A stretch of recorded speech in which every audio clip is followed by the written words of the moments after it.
সবার সব কাজ করতে আমি অলওয়েজ অ্যাক্টিভ থাকি, কিন্তু প্রসঙ্গ যখন নিজের খাবার রেডি করা, যত আলসেমি তখন আমার মাঝে। নিজের খাবার রেডি করতে খুবই বিরক্ত লাগে, তাও সেটা যদি আবার হয় ব্রেকফাস্ট, বিরক্তির পরিমাণ আকাশ সমান। কারণ আমি সকালে কিচ্ছু খেতে পারি না, মানে একদম না খাওয়ার অভ্যাস ছোট থেকে। তাই এই বাজে অভ্যাসগুলোকে ভালো অভ্যাসে পরিণত করার চেষ্টা করছি, এই আর কি। আবার আমি গত 3 মাস যাবত একটা সফট ডায়েটে আছি, সেক্ষেত্রে হেলদি একটা ব্রেকফাস্ট করা কিন্তু খুবই জরুরি। তাই প্রতিদিন ব্রেকফাস্টে আমি মাস্ট বি ডিম রাখতে চেষ্টা করছি, একটা দুটো, আর সাথে সালাদ তো থাকবে।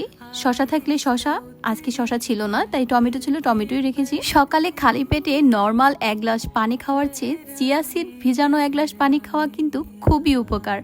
আর চিয়া সিড যেহেতু একটা সুপার ফুড, যদি আপনি ডায়েট করে থাকেন তাহলে অবশ্যই রাখবেন। আমি চিয়া সিড ভেজানো পানির সাথে 1 স্লাইস লেবু দিয়ে খাই, আমার মনে হয় এটা বেশি বেনিফিট হয়। সেই সাথে রাখি কিছু মিক্সড ড্রাই ফ্রুটস, এখানে কিন্তু বাদামের পরিমাণটাই বেশি থাকে, আসলে বাদামটাই কিন্তু জরুরি। সেই সাথে থাকে অনেক ধরনের সিডস, মিক্সড নাটে কিন্তু থাকে স্বাস্থ্যকর চর্বি এবং ফাইবার।